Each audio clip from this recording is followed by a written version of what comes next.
코로나 때문에 학교도 이러지도 못하고 저러지도 못하고 있습니다.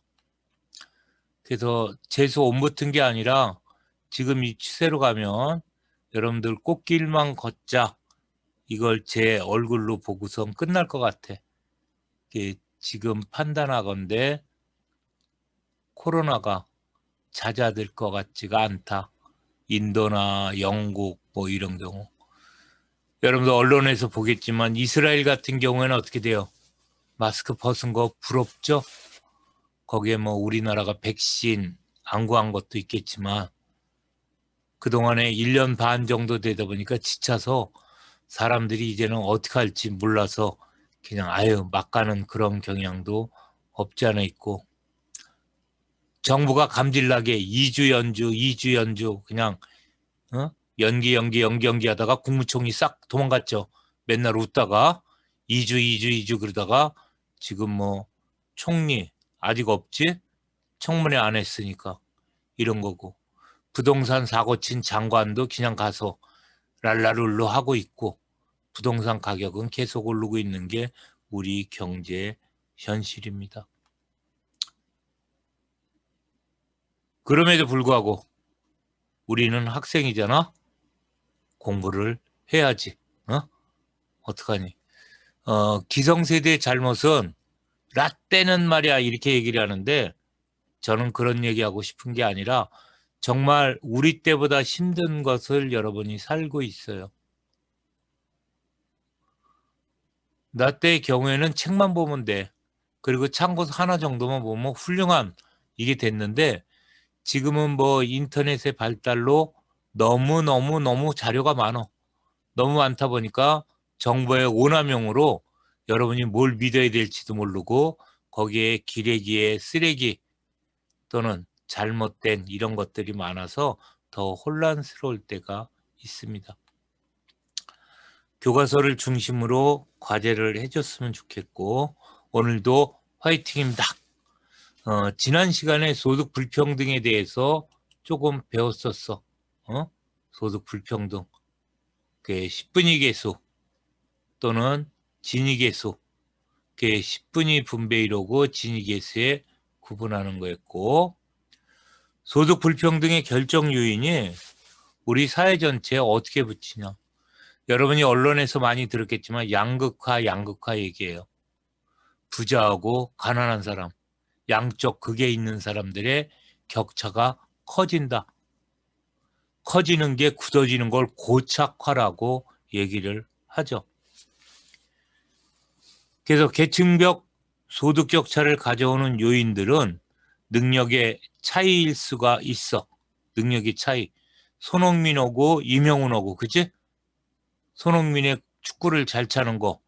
근데 울보야 뻑하면 울어.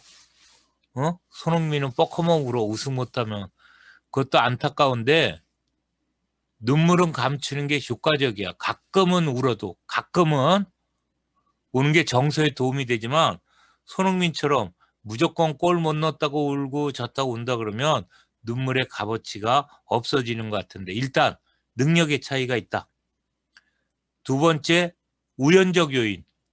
찬스라고 그러지? 어떤 기회. 그럼 우리나라에서 FTA, 90년대 말에 FTA, 프리 트레이드 어그리먼트를 했을 때 그때 처음 공부한 사람이 뭐가 되니? 전문가가 됐어. 우연이지. 내가 대학 갈 때 70년대 중반 이후에 중국하고 수교하지 않았어. 92년도. 그러니까 77년도에 서울대학교 중국어과가 처음 생겼어. 중국어과. 한 20명 모으는데 2명만 갔어. 2명. 미달이지. 그게 내 고등학교 동기가, 우리가 이제 대학을 갈 때는 예비고사라는 걸 일단 보고 그 점수 플러스 본고사가 있었는데, 얘는 선생님이 대학을 못 갈 거라고 그랬어. 그래서 이 학생이 그러면 어차피 대학을 못 갈 걸 서울대학만 한번 보게 해주십시오. 그리고 예를 들어서 서울대학 떨어지면 어떻게 돼? 쟤는 서울대학 아니면 안 가는 애야. 이렇게 소문날 거 아니야. 그래서 선생님이 어찌어찌 해갖고 중국어학과를 보냈거든. 근데 2명만 온 거야. 그래서 우리 대학교 고등학교 졸업식 때 학교에 프랜카드 누구누구군 서울대학교 중국어과 차석 입학. 2명 갔으니까 차석 입학이 된 거야. 지금은 중국 가서 사업을 하시는데 그건 굉장히 우연이지, 그지? 그러고 나서 92년도에 수교가 되니까 중국어 했던 게 도움이 되고 이 사람이 전문가가 되고 이런 거. 우연이라는 거. 여러분 지금 경영학을 전공하고 있지만 이 중에서도 어떤 자격증을 갖고 어떤 기술을 갖고 있다? 근데 어떤 회장님이 사업체에서 필요한데 너한테 매칭이 됐다. 이건 우연이야. 신데렐라 신드롬. 여러분이 직장을 들어갔는데 회장님이 지나가다. 그것도 당연히 총각이지. 드라마 얘기하는 거야. 여러분이 실수하는 걸 보고 이게 좋겠다. 연예인으로 발달하는 거. 드라마긴 하지만 우연인 경우야. 또 얘기했지? 지하철에서 여러분들이 어른들을 공경하는 사상이 있는데 어떤 어르신한테 자리 양보했다. 그랬더니 우리 집에 가자. 내가 자손이 없는데 넌 착한 것 같다. 내 재산을 다 가져라. 부자가 되는 거. 둘 다 드라마의 얘기는 하지만 그것도 우연의 경우다 얘기하는 거야. 개인의 합리적인 선택. 여러분들 연극 배우나 언더그라운드 가수, 음악이 좋아서 연극이 좋아서 하는 사람. 그 사람들을 연인으로 둔다면 집에서 결혼을 반대해. 왜 반대하니? 생활이 안 되니까. 근데 그 사람들은 그걸 선택하는 거야. 그럼 우리가 대체효과냐 소득효과냐 얘기를 하면서도 어떤 사람은 여가를 중시하는 사람은 자기가 시간을 가지는 그런 직업을 선택할 거고 돈이 최고다 그러는 사람은 일하는 직업을 가져서 선택하는 거야.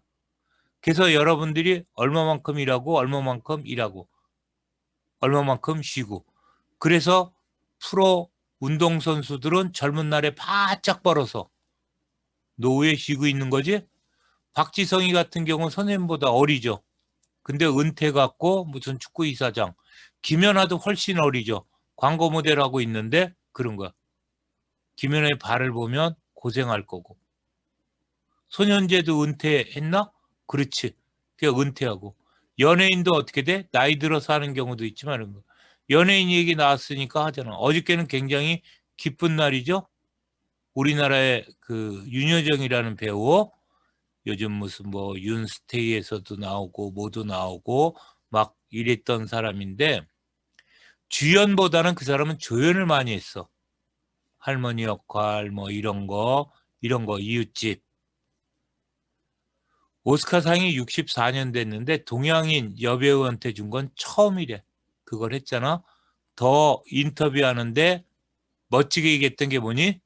간단한 영어로 하면서 뭐라 그래? 5명의 조연 배우가 올랐는데 각자 열심히 했고 자기는 운이 좋았다. 겸손한 거하고 그 사람 그 인터뷰 중에서 스텝 바이 스텝 자기가 50년 이상 연기를 해왔는데 어떤 배역이 됐던 맡아진 거에 최선을 다했대. 스텝 바이 스텝. 그리고 그 사람의 인생 철학이 너는 너대로 나는 나대로 신경 쓰지 않고 자기가 최선을 다하는 걸 했다고 그랬어. 그래서 어제 이게 참 기분 좋은 날이고 감동을 받았었는데 그 사람의 선택. 여러분이 경영학을 하는데 알바를 조금 중시하는 사람도 있을 거고 학비를 벌기 위해서 공부를 중시하는 사람도 있을 거고 공무원이 되기 위해서 공무원 시험을 중시하는 사람이 있을 거고 자격증 따는 데 중시하는 사람이 있고 정말 대학이라는 공부는 암기가 아니라 뭘 하기 위해서 창업을 준비한다든가 이렇게 하는 것들이 다 합리적 선택이야.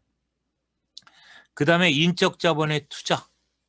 고등학교 나온 사람하고 대학교 나온 사람하고 이런 차이들에 의해서 소득 격차가 날 거다. 의사가 왜 돈을 많이 버니? 의사는 전문의까지 하려면 의전원 포함해서 10년을 공부해야 되지. 대학만. 그리고 드라마나 영화에서 봤겠지만 드라마나 영화에서 나오는 의사들은 없어, 얘들아. 그지? 슬기로운 의사 생활. 여러분도 암만 바빠도 봤을 것 같은데 의사들이 너무너무 착하지. 너무너무 인간적이지. 그런 의사만 있었으면 좋겠다. 세상에 없으니까 드라마에 없는 의사들을 보여갖고 여러분이 좀 관심 있게 만들었었던 거야. 슬기로운 의사생활 시즌2라는 걸 준비한다고 그랬는데 이게 안 되는 이유가 있나 봐. 세상하고 너무 다르다, 현실적이지 않다, 이런 것들. 그럼 의사들은 어떻게 돼? 책이 한 권에 10만 원에서 20만 원이야. 그럼 예를 들면 18학점을 듣는다? 그럼 책값만 어떻게 되니? 100만 원이 넘어가. 원서, 국산책, 뭐 이런. 그리고 의사들 보면 항상 잠이 부족하지? 그리고 비상대기해야지, 실습 나가야지, 봉사해야지. 되는 과정이 너무너무 힘들어. 그게 인적 자본 투자야. 그럼 여러분이 지금 인하대 경영학과에 와서 4년 동안 배우는 건 소비하는 게 아니라 인적 자본에 투자하는 거야. 졸업 후에 훌륭한 생산을 위해서 지금은 준비하는 단계, 숙성의 단계야. 그 4년 동안 열심히 배워야 하지만 사회에 나가서 인하대학이라는 졸업장을 가지고 당당하게 맞설 수 있는 것.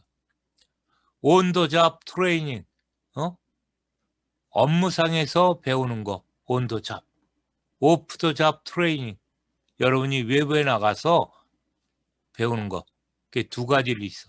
그래서 교육이나 전장 훈련 등을 통해서 인적 자본이 많은 의사는 비싼 거, 인적 자본이 없는 여러분들은 적게 받는 이런 결정의 차이에 의해서 소득 불평등이 이루어진다고 얘기를 했어.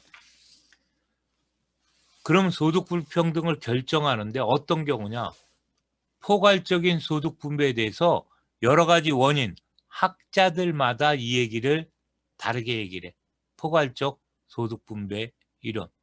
게리 베커, 인적 자본 이론의 대가야. 베커는 인적 자본에 대한 수요와 공급에 의해서 이루어진다고 베커는 얘기했어. 그래서 인적 자본 이론을 기본 틀로 해서 인적 자본에 대한 수요뿐만이 아니라 공급의 상호 연관성을 따져서 근로소득 격차의 중요한 원인을 보이고 있는 것. 그러니까 수요가 많으면 비싸지는 거고 공급이 많으면 싸지는 거야. 그 다음에 블라인더라는 학자는 베커 네 것도 맞는데 베커 모형을 확장한 거야. 그러니까 베커가 좀 부족한 거, 수요 공급에 좀 한정이 있으니까 그것을 확장해서 거기에 능력도 있고, 그러니까 축구를 하는데 유아 어린이들 축구에서부터 성인까지 가는데 그 교육을 받은 사람, 인적 자본 투자지. 근데 거기에 손흥민처럼 능력까지 가고 있어. 그리고 구단주가 와서 유럽을 데리고 왔어. 우연성. 또 축구화가 없이 고생하는 애들보다 축구화도 좋고 지원도 유니폼도 빵빵하게 하는 경우. 여기에 운동선수가 있는지 모르지만 합숙소에 있으면 뭐니? 쫄병 때, 막내 때 제일 고생하는 게 빨래하는 거야. 지금은 세탁기도 있고 건조기도 있고 뭐 이러지만 겨울에 찬물로 빨아서 일했던 경우. 그리고 빨아놓으면 후임걸 선임이 입고 가서 했었던 경우. 군에도 그런 경우가 있는데 그래서 블라인드는 베커의 이론을 좀 추가시켰다. 또 그릴리키스, 뭔 키스인지 모르지만 그릴리키스는 가족 배경, 누구 집안 자손이냐, 광복군 자녀의 후손이냐, 윤봉길의 누구냐, 뭐 이런 거 있지? 지능, IQ, 그리고 그 사람이 갖고 있는 추진력, 의욕, 학력 등이 유기적으로 소득 격차, 이게 다 플러스 효과를 높으면 소득이 높은 거고 그렇지 않으면 이런 경우. 그럼 여러분들이 어디에 나갔을 때 이소연 네, 소연이는 본 어디 시니? 저 용인시 삽니다. 어디 이씨야? 무슨 아, 이씨야? 전주 이씨야? 뭐야? 전주이시입니다. 전주 이씨? 네, 로얄 패밀리네, 그지? 이게 가족 배경이지. 이성계도 전주 이씨잖아, 그지? 로얄 네, 패밀리. 네, 이런 거 가족 배경 누구냐? 이러니까 왕손이네. 옛날로 치면 그치 소연아? 전주 이씨니까 옛날로 치면 왕손의 후예가 되는 거잖아. 이게 가족 배경. 근데 나는 왕손의 후예는 아니야. 나는 전주 이씨가 아니라 경기도 광주 이씨야. 그러면 어디이냐면 오성과 한음이라고 들어봤어요, 여러분들? 감나무가 넘어왔더니 이게 누구 감이냐고 했더니 옆집에 갖고 팍 했던 게 이양복이잖아. 그때 같이 있었던 게 한음이라는 분이 우리 할아버지야. 나한테 한 14대 손인가 무슨 판데 그거는 잊어먹었어. 이런 경우 가족 배경이 다른 거지. 그래서 이런 것에 따라서 최근에는 소득 불평등을 야기하는 요인을 개인적 관점에서 아니라 사회나 제도적인 거. 이 독일 학파들이 주장하는 거. 제도적인 요인에 있는 거다. 예를 들어 세계화나 기술 진보 등은 소득 불평등을 심화시킬 수 있다는 것인데 세계화로 인해서 선진국하고 후진국 사이의 무역이 확대되면 선진국은 주로 저임금 비숙련 노동자가 생산한 재화를 주로 수입하고 고임금 숙련 노동자가 생산한 재화를 수출하는 형태로 바뀌어. 이러다 보니까 선진국에서는 비숙련 노동자에 대한 수요를 감소시키고 비숙련 노동자의 임금 상승을 억제하는 효과가 있지만 숙련 노동자에 대해서는 오히려 증가하면서 이 격차가 확대되고 있는 게 세계화 이런 것에 의해서 이루어진다는 거야. 현실에서는 중소기업하고 대기업, 여러분이 직장 가게 되면 대기업 가는 게 훨씬 유리해. 왜 그러냐? 월급이 일단 차이가 져. 이게 보이는 게 자동차 부품의 개수야. 엄청나게 많이 들어간다는 거지. 우리나라 중소기업의 기업 수로는 전체 99% 중소기업이라는 거야. 고용은 한 88%가 중소기업이 차지한다. 특히 종사자 300인 미만, 종사자 300인 미만은 우리가 중소기업이라고 하는데 1990년대 이래 영세기업 비중이 늘어나는 대신 소기업과 중기업의 비중은 늘어나는 영세화 현상과 함께 대기업과의 생산성 격차가 더욱 확대되는 양극화 현상이 심각화되고 있다. 우리나라 중소기업의 주요 사업은 특정 위탁기업으로부터 사전에 주문받은 물품을 생산하여 납품하는 하도급 거래이다. 그러니까 주문받아서 밑에 회사한테 주는 거야. 건설회사 같은 경우도 삼성, 롯데, 포스코가 짓는 게 아니라 그 사람들이 원청이라고 그래. 주문을 받아서 밑에 사람을 시키는 이런 구조야. 실제로 수급 기업은 매출액의 80% 안팎을 모기업에 납품하는 형태로 의존하고 기업 규모가 작을수록 소규모일수록 모기업에 대한 의존도가 높다. 우리나라의 대기업, 중소기업 간, 하도급 간 거래는 대등한 주체들 간의 자유로운 시장 거래가 아니다고 명령과 복종의 위계 질서의 조직도 아닌 준 내부 조직의 특성을 가지고 있다. 하지만 우리나라의 하도급 불공정의 문제는 어제 오늘의 문제가 아니라 줄곧 제기되어 왔어. 그래서 대기업은 살고 중소기업은 죽는다는 의미에서 을사조약,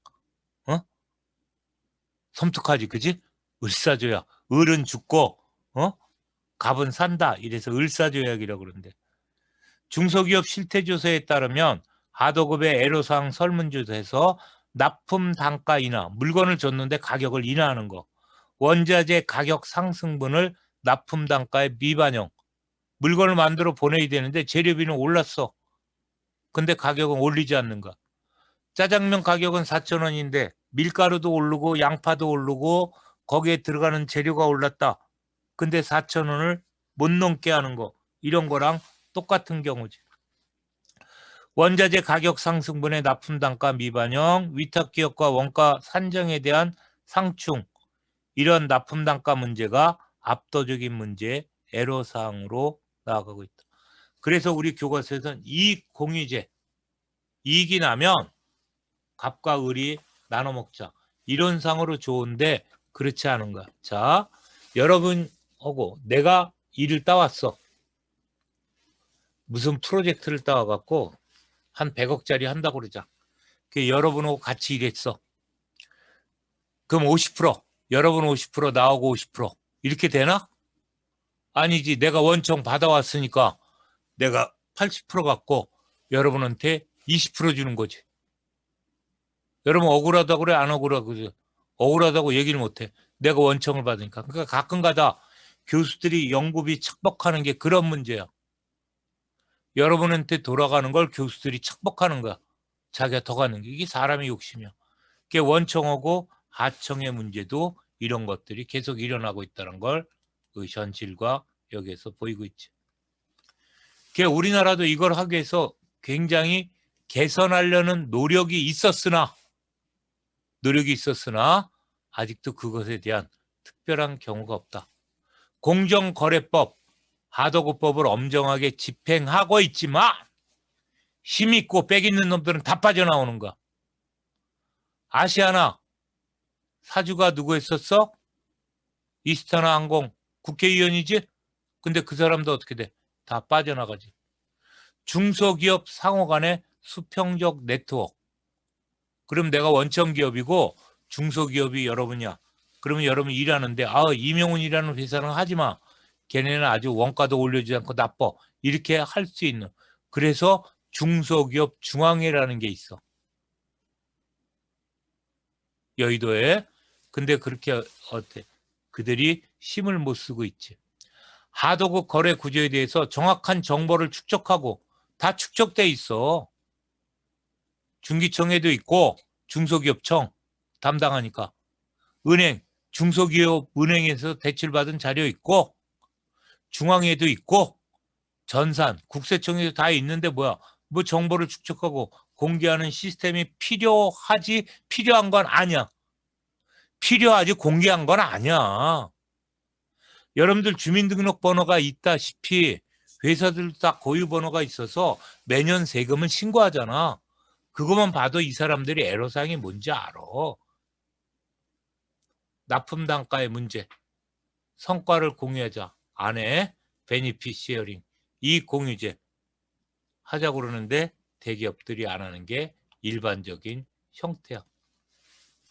그럼 소득 불평등이 왜 이렇게 불만스러운 사회 경제적으로 영향을 주냐? 소득이 높아지면 높아질수록 저축을 많이 하겠지. 여러분이 한 100억씩 벌면 어떻게 돼? 100억 다 쓰나? 아니야. 저축하는 게 많아질 거야. 소득이 높아지면 저축률이 상승해. 근데 이 농담인데 여러분들 지금 저축률이 없죠. 뭐 할 게 있어야지. 코로나 때문에 알바도 못 하는데 집에서 맨날 있으니까 부모님이 어떻게 돼? 집에서 먹고 자고 엄마가 다 먹여주는데 무슨 돈이 필요해? 필요하다고, 그지? 카페 가서 커피도 마셔야 되고 친구도 만나야 되고 뭐 이런 거. 여러분들 통신비 부모님이 내주나 여러분들이 내나? 보통 여러분이 내야 되는 거 아니야? 근데 코로나 때문에 알바도 없으니까 어떻게 돼? 부모님 눈치 보이고 있는데. 그래서 우리는 저축률이 없거나 줄어들고 있지만 소득이 높아질수록 저축률이 상승한다. 소득 불평등도가 커지면 커질수록 이런 물적 자본 축적이 증가하고, 하지만 자본시장의 불안전성에 의해서 신용제약에 직면한, 대출을 받을래도 너 망할 거 아니냐, 중소기업이 뭘 하냐, 이런 사람들은 최적 수준의 투자 계획을 실현시킬 수 없게 되어 자본 축적이 저해가 된다. 중소기업한테 더 어렵게 된다는 거지. 자본시장이 불안전하여 인적 자본에 대한 투자를 담보로 해서 여러분이 배운 실력. 그럼 아까 얘기했던 소연이가 내가 전주시 이소연인데 대출 좀 해주십시오. 뭐야 얘는 그지? 소연아 그렇지 않지. 네가 누군데. 근데 만약 무슨 장관이나 국무총리다. 어? 제가 전주시인데 국무총리다. 아이쿠 그게 뭐야? 신용대출이라는 거지. 우리는 지금 신용대출이 아니지만 그런 거. 인적 자본에 대한 투자를 담보로 차입하기 어렵기 때문에 신용 직면에 당한 저소득층은 적정 수준의 교육 투자를 실행하기도 어려워. 여러분 학비가 비싸니까 강남에 살면 아파트를 담보로 하든 뭐 하든 되는데 인천에 사니까 그게 안 되지. 서울에 있는 사람은 누가 아는데 인천에 사람은 없어. 그러니까 가난한 사람이 대학 다니기도 힘든 세상이 된 거야. 소득 분배 불평등은 능력과 학습 기회의 불일치를 유발하고 인적 자본 투자의 효율성도 어렵게 한다. 가난한 사람은 더 받을 수 없으니까 이게 좀 더 지나면서 부자인 사람은 교육을 많이 받고 가난한 사람은 덜 받는 형태가 된다는 거지. 그러다 보니까 사람들이 불만이 쌓여서 어떻게 돼? 정치적, 사회적으로 불안해서 미얀마 사태 같은 경우도 있고 우리나라도 어떻게 돼? 지금 국민들이 착해서 그렇지 계속 이런 문제들이 일어날 수 있다라는 거야. 정부에는 소득 재분배 정책을 쓰는데 난 이거 별로 믿지 않아. 강자들의 편에 쓰다 보니까 우리가 종부세라고 얘기하지 종합부동산세 이걸 깎아줘야 되니 말아야 되니 이런 걸 고민하고 있잖아. 그럼 오늘 며칠이야? 26번이니까 아씨 악말전이네. 악말전.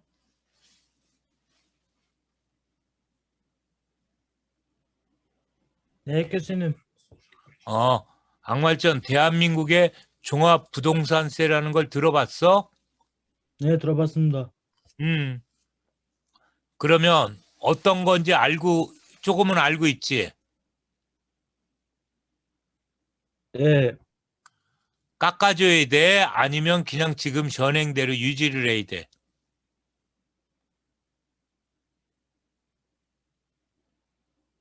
생각 안 해봤구나.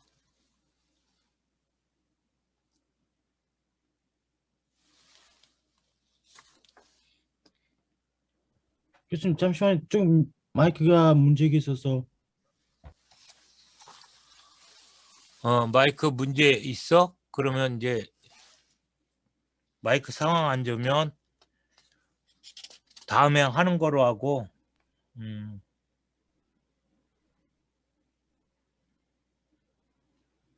최영재 네, 교수님. 영재야 종합부동산세는 들어봤지? 네. 깎아줘야 될까 말아야 될까?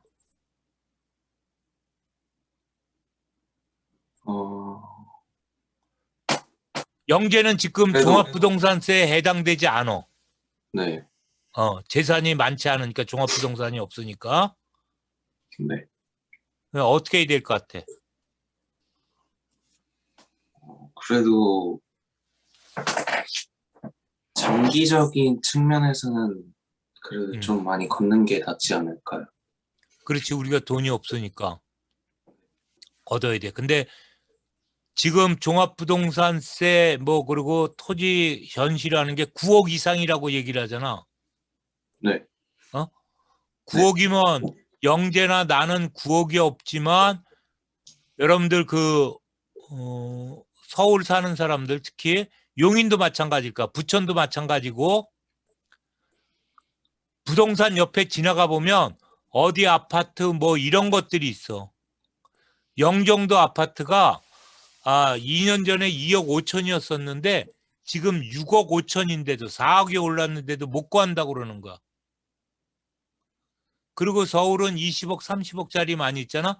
그럼 20억 30억짜리인 사람들한테 종합부동산세를 거두자는 거야. 그게 54만 명이야. 우리 5천만 명 중에서 54만 명이니까 1%. 그렇지?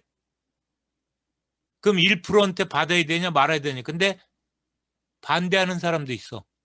강남에 살고 있는데 아파트는 한 40억이야. 근데 두 노인네가 연금으로 생활하고 있어. 이게 반대하는 거야. 그건 명분이 안 돼. 세금을 걷어야 돼. 스웨덴이나 북유럽 국가들은 어떻게 되니? 과세가 50%를 넘어가. 소득의 50%. 그래서 여러분들 스웨덴의 유명한 4인조 그룹이 아바라는 거 알고 계시죠? ABB의 아바 그룹. 이 사람들은 그 70년대, 80년대 공연이 10억 달러야. 10억 달러. 그러니까 1000억씩 받아. 그 아바가 굉장히 인기 있었어. 지금 방탄소년단의 인기는 유도 아니야. 전 세계적으로. 그 사람들 공연한다고 매진하고 뭐 이랬던 거. 근데 이 사람들이 어떻게 돼? 60%를 세금으로 내는 거야. 10억 달러 중에서 6억 달러를 스웨덴에 내니까 이 사람들이 국적을 미국으로 바꿔. 세금 때문에. 그래서 스웨덴에 세금 냈어. 스웨덴에서 매국노라고 그랬어. 70년대 가장 인기 있었던 스포츠는 테니스야. 골프가 아니라 테니스. 그 당시에 여성은 빌리진 킹이라는 분이 유명했고 남자는 보리스라는 선수가 유명했는데 보리스는 스웨덴 사람이야. 이 사람도 어떻게 돼? 운동을 하기 위해서 세금을 하기 위해서 미국으로 국적을 바꾸는 게 이 세금 때문에 그랬던 거야. 근데 우리나라는 어떻게 되니? 탈세하고 뭐 이런 거. 니들은 세무사를 이용하지 않잖아? 근데 부자인 사람들은 세무사나 회계사, 담당 변호사가 다 있지? 업무적으로. 이게 세금 때문에 그런 거야. 이런 것들. 그래서 사회 재분배 정책으로부터 사회적 이익은 비배제성, 비경합성. 뭐랑 똑같아? 공공재. 정부 주도 정책의 당위성을 갖고 있으나 누진 세제. 그래서 이재용 삼성 부회장이 어떻게 되니? 아버지 재산을 하다 보니까 몇 조를 내야 되기 때문에 지금 유동성에 문제가 있지? 상속세는 심하면 60%까지 냅니다. 그래서 이재용 회장님이 이제 받는 게 그런 거고 사회보장, 국민연금, 실업보험, 공공부조 같은 거로 하는 건데 국민연금은 여러분이 대학을 졸업하면 지금은 유예되어 있는 거고 대학을 졸업하면 국민연금이 부과가 돼. 그런데 소득이 없으면 유예가 돼. 그럼 나중에 62세가 됐을 때 적립하는 기간이 적으면 덜 받게 되는 거야. 근데 지금 이 상태로 가면 2045년 20년 뒤에는 그동안에 국민연금 넣었던 게 고갈이 된다라는 거야. 지금 군인연금 고갈됐고요. 또 어떤 연금이 고갈되어 있어. 실업보험, 실업자가 되면 이거 받아야 되는데 2주 동안 9주간 동안 계속 주는 게 아니야. 1년에 몇 개월만 주는 이런 경우가 있어. 공공부조, 공익에서 나눠 쓰는 경우, 재난지원금, 언제까지 재난지원금 받을 거니? 이런 것들로 우리가 소득정책을 하고 있지만 효과적인 게 없다. 이걸 반대하는 입장도 있어. 근로의욕을 저하시킨다. 미국의 경우인데 근로장려 세제. 그러니까 청년들한테 취업하기 전까지 1년 동안 지원한다. 2년, 3년 돼도 지원한다 그러면 어떻게 돼? 취업을 안 한다는 거야. 근로의욕을. 여러분이 직장 다니면 100만 원. 실업자가 되면 80만 원. 그러면 어떡할래? 일을 할까? 80만 원 받을까? 그럼 나부터 얘기할게. 난 일을 안 할래. 80만 원 받고 그냥 놀래. 아닌가? 이런 게 근로의욕 저해지. 복잡한 사회보장 제도 운영에 수반되는 행정비용. 그걸 찾아내고 일일이 지원하는데 거기에 비용이 많이 들어서 이건 아니다. 그러는 사람이야. 그래서 장기적으로 공평성과 효율성이 상충되는 것은 아니지만 재분배 정책의 효율성 상실로 인해서 사회후생 감소가 누구한테나 돌아가는 공평성 증대로 인한 사회후생 증대보다 작을 때는 타당성이 있다. 선별적 지원이냐 보편적 지원이냐.